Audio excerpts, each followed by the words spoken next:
Hello everyone, I'm Luxon, and welcome to a sort of new series of video. This is going to be a Splatoon 2 patch notes review, as opposed to a lot of other channels do things like overviews, where they simply explain what the changes are and maybe demonstrate what they are compared to a save file in the older version of the game. However, I haven't really seen anyone do a review where it's just someone talking about their opinions of what the changes are. So I'm going to try this. This is basically going to be a pilot for a series that, if it's received well, I'm just going to do every Sunday after a new patch comes out. And yeah, so this is just going to be my thoughts and opinions on patch 1.3.0. The background of this is just going to be random gameplay, pretty much unrelated to whatever's I'm talking about. In the future, I might up the production values and add more things, like actually add the text of whatever I'm talking about on screen, or show off gameplay of whatever thing was changed on that, but talk about that in the comments. I might end up not continuing the series if people don't like it. But anyway, starting off, the changes to Salmon Run, that's just, okay, the Stingray and Splashdown were buffed the way they were in multiplayer, and pretty much everything else here is just bug fixes, so that's, in terms of competitive at least, not too big a deal. It's, yeah, they fixed bugs.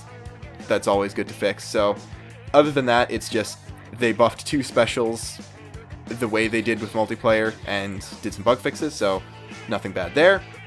Then next up is the Splatfest change. So the two changes, one of them was a bug fix, and the other one was changing how the Splatfest tea works.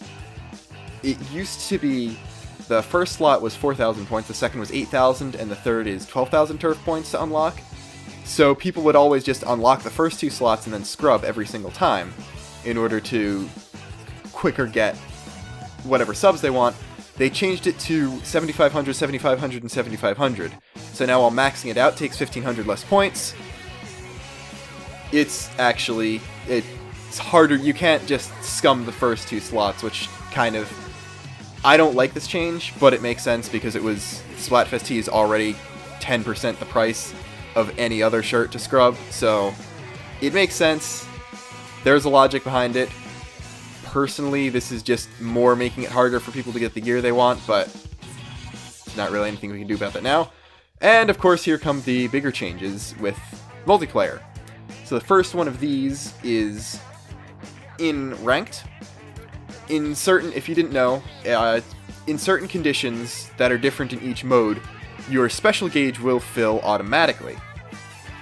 So, till 1.3.0, and I believe this was the same in the first game, the way that would be filled up is by percentage of the meter.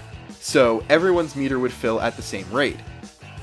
After this, what this patch did is changed it to a point-based system, where it fills up based on the amount of turf points required for that weapon to build special. So, let's say now that the Tenatech's been nerfed to take 230 points to build up special, while the Sploosh has been buffed to take 120 points to fill up special. In one of these situations, two players on the same team at the same time, the Sploosh will build special faster than the Tenatech now.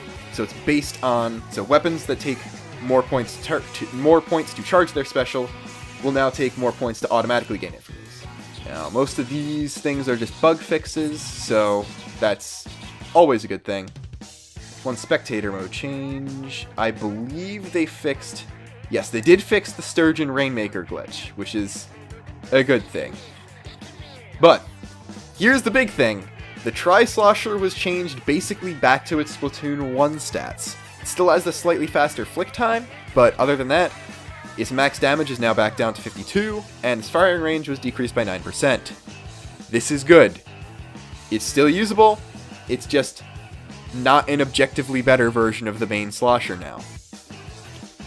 Here is the meat of everything, the special changes. So, besides the Tri-Slosher getting the nerf that it kind of needed, there were some special weapons that were changed. First off, the Stingray got a duration buff, and it also got the Kamehameha added. If you fire it for 1.5 seconds, the radius of the shot will increase dramatically to, it's a multiple times increase on range. on radius. So, honestly, I like this change. I've been dying to stingrays a lot more now. Obviously, they'll happen less when I get more used to it, but it still catches me off guard because you still usually suspect someone will not shoot their stingray for very long if they're not hitting you, but now they can just wait and get the huge blast and shoot you more, or not have to stop shooting to get you. It's pretty good. It adds a layer of unpredictability to it, and altogether just I think makes it more viable. I have seen people say that that's not the buff the stingray needed. It would be better to be able to use your sub-weapon with it for melee stuff, but you couldn't use your sub-weapon when you're using the killer whale. That's just my opinion. Stingray is obviously the new version of the killer whale, so I see it that keeping it like a more balanced version of that weapon rather than changing it up dramatically is a better thing, but I don't use stingray weapons. People who do can probably speak better on what the change did, but I haven't seen too many people complaining. A lot of people do prefer this. The dissenting opinion wasn't as common from what I can tell. Some people disagree. I think it's pretty cool. I like the memes that come out of it. I'm probably biased that way, but I don't know. I think it's a good change. We'll probably see stingrays used more often, and I wouldn't be surprised if they did the 2 stingrays on port like the old 2 whales on port strat from the first game. Because now they're actually relative in size to the whale. But now, moving on to Splashdown. Decreases time fire remains at peak height by 1/6 of a second. Increases the peak height by 1/3.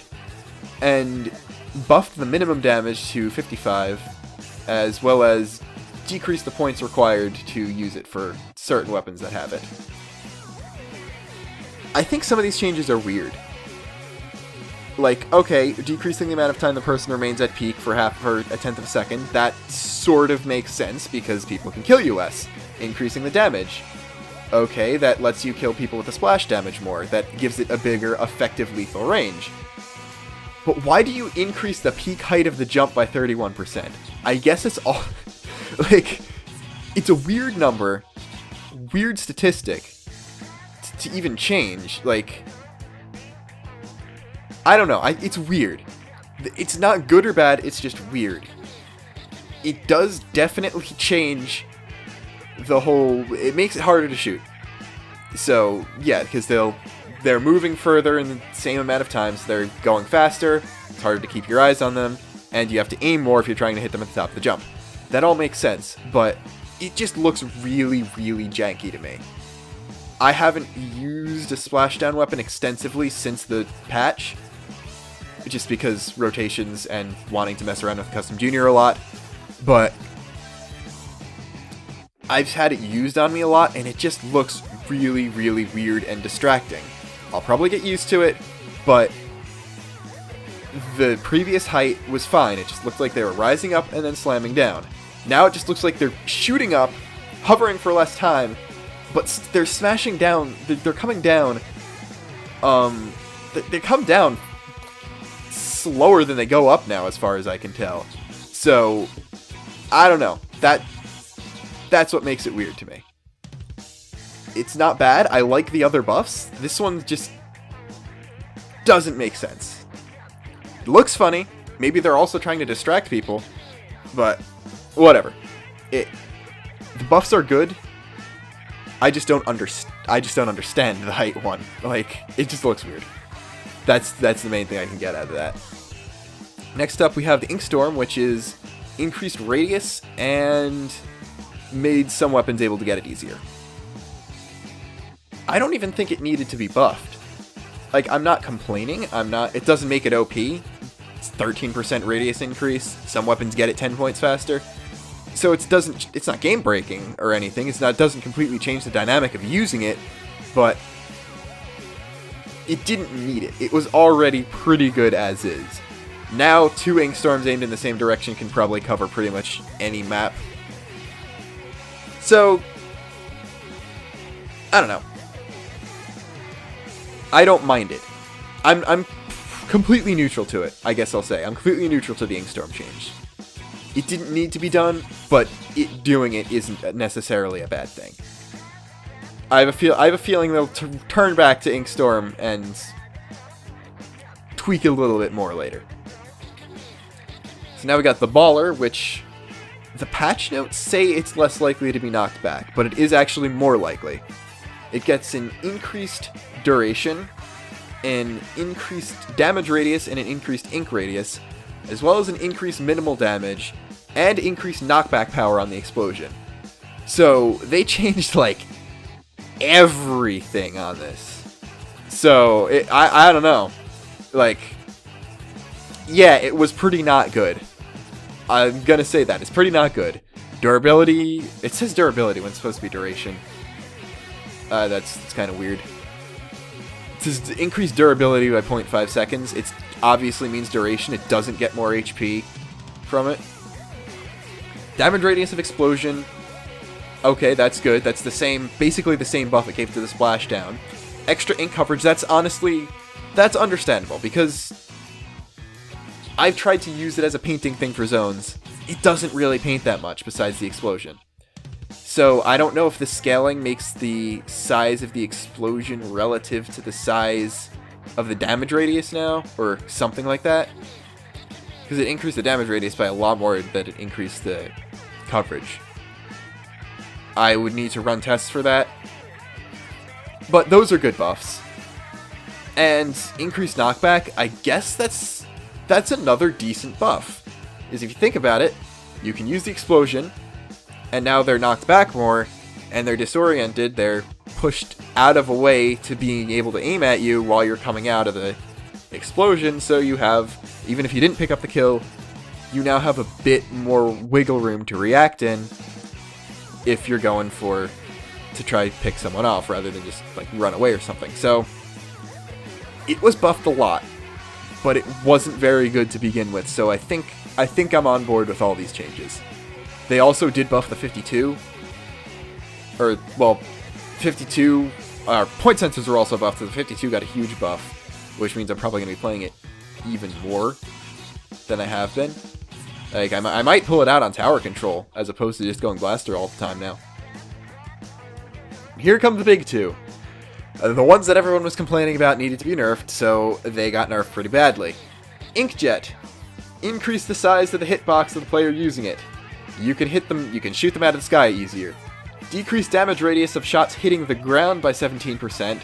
Okay, that makes sense. And decrease the ink coverage by 20%. That didn't need to happen. Inkjet already barely covered turf. You don't need to decrease it more. It doesn't ruin the special, but it just didn't need to be done. It was another unnecessary change, like the Inkstorm one. It also decreased the damage dealt to people standing under it by 75%. That's huge. I don't know. Like, I guess you can't just stand on people and murder them now. But the number 75% is comically large for a nerf of a minor effect of a special weapon in the game. That's what I'm seeing it as. There's nothing wrong with any of these nerfs, other than the fact that the ink coverage one didn't need to be necessary. So yeah, these are good. It's all good. It's removing Inkjet from the meta as much as it is. It's still great, because like, if you get directs, it hasn't been nerfed at all. Duration hadn't been nerfed. So as long as you get a direct on every shot, you're good. Increased skill ceiling. That's the good thing. A lot of these nerfs, and even some of the buffs, I guess, because the Baller nerf, the increased knockback, you can jump over a bomb and then use the knockback to propel you forwards more now.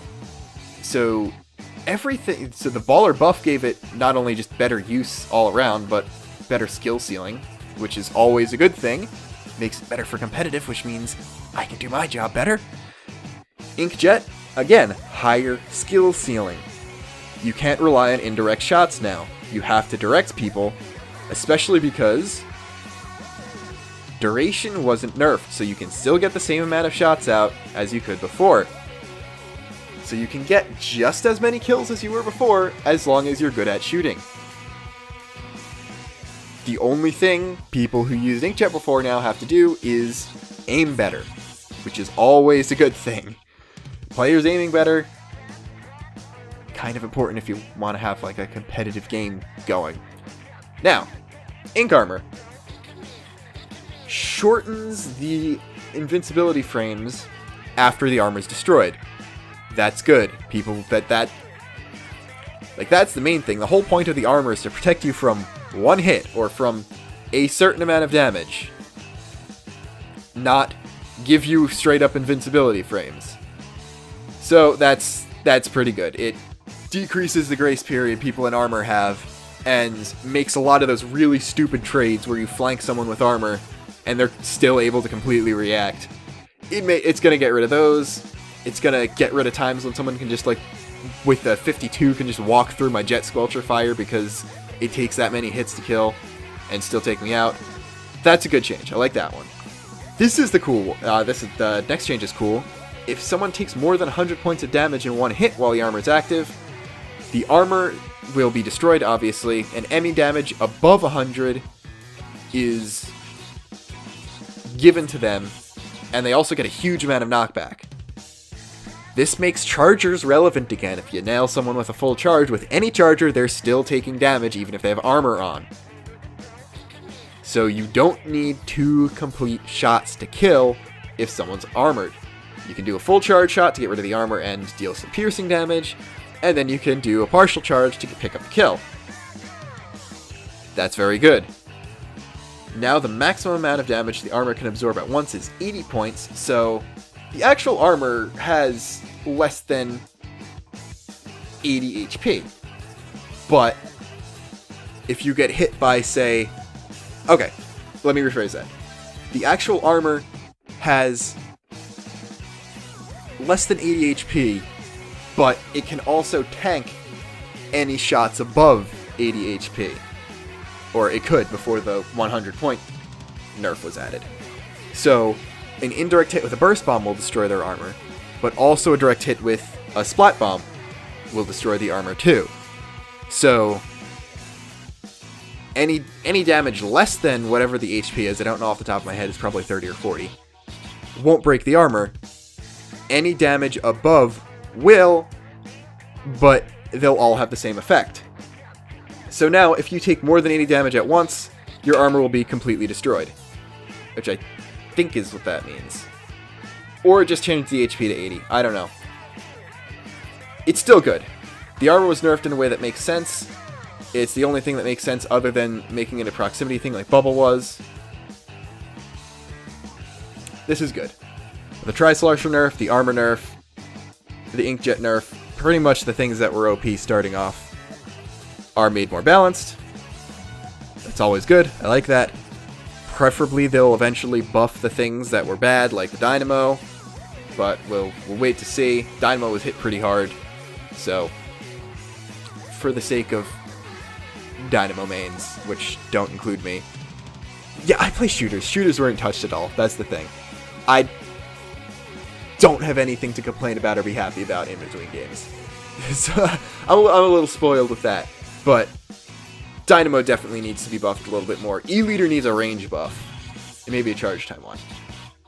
But that's going into future speculation. Now, 4 sub-weapons were changed, and I believe they were all buffed. Yes, they were. Sprinkler, it got decreased ink consumption, and it spreads turf faster for a longer amount of time. That's pretty cool. Even with the armor nerf, I'm still going to be playing 96 a lot. I'm going to be playing both gals a lot more, actually, with this change. Because the point sensor got an increased radius by 20%, as well as it got a buff to a certain stat where when you throw out your sub-weapon, there's always a bit of a delay, even if you jump right back, even if you go back into squid form and are in the ink, there's a delay to when you start recovering ink again. So point sensor got a huge buff to that, 1/4 of a second. That's really good. Combine that with some sub-saver and some ink recovery, and you can chuck 3 point sensors out in a couple seconds. Pretty good. The wall got a half-second buff to the time when the wall will pop out after you throw it, which is honestly pretty good, because walls haven't been saving me very much so far, in all honesty. Just because of that it doesn't deploy fast enough. I don't know if that was nerfed between games. I don't remember off the top of my head, but I feel like walls haven't been as reliable as they were before. So this is good. And then Beacon just got a simple ink consumption buff, so it takes up 15% less of your ink tank, which is good. So you can actually use your weapon for a couple seconds after that. Not bad. Not bad. I am very okay with pretty much all of these changes. Then we got a pretty extensive list of weapons that had their points to charge special changed. I don't know the specials of these weapons off the top of my head, so I can't really just be like, oh, they indirectly buffed this special, etc. But a bunch of weapons got a 10-point buff, so nothing huge, but it's there. They're all good. The Goo-Tuber got a 20-point buff, actually, which... Okay, E-Leader got a 20-point buff, which is good. E-Leader deserves it. Goo-Tuber got a 20-point buff, too, which... It needs more than a 20-point buff to a special charge to be good. Pretty much everything else got a 10. Pro got a 10, 96 got a 10, so a lot of the weapons I played did. And then Tentatek got a 20-point nerf. So not only did the Inkjet get nerfed, it takes longer to charge too. So I'm good with that. People are saying the splatter shot itself needs to be nerfed, which I don't see since it's pretty much the same as it was in the first game, and it was Tentatek's kit that was good before. So we'll see if the Inkjet nerfs enough, basically. And then other changes are, when you're talking to merch, your money and snails show up, which is just a good quality of life improvement. And then just a couple more bug fixes. So, went over all the notes, and I have to say, as a whole, looking at this from a competitive mindset, I like pretty much everything that was done in this change. I don't think anything was nerfed too badly. The only changes that I thought were made were unnecessary ones, as opposed to outright bad ones. The only thing I don't like is the Splatfest T change, which is insignificant in terms of, like, playing competitively. It just makes gear harder to get, which gear was never going to be easy to get. But they nerfed the good things, they buffed the things that were used less, they buffed a couple of my mains, so I'm perfectly fine with all of this. And as a whole, there was a tournament like a couple days after the patch, or I think it was day one. Yeah, it was day one. There was a day one post-patch tournament. There were some upsets, obviously, because of changes made in the patch, but once people get used to it, I think all in all this is going to be a pretty damn good thing for the competitive scene. We'll be seeing more than the 40% of Squid Coliseum players using Splattershot now. Hopefully. I'm also expecting a lot of people who are playing Tri-Slosher to move to Vanilla Slosher or Sloshing Machine now. I would think Sloshing Machine is probably the next weapon that's going to get nerfed. And then beyond that, hopefully they'll buff other things to be relevant.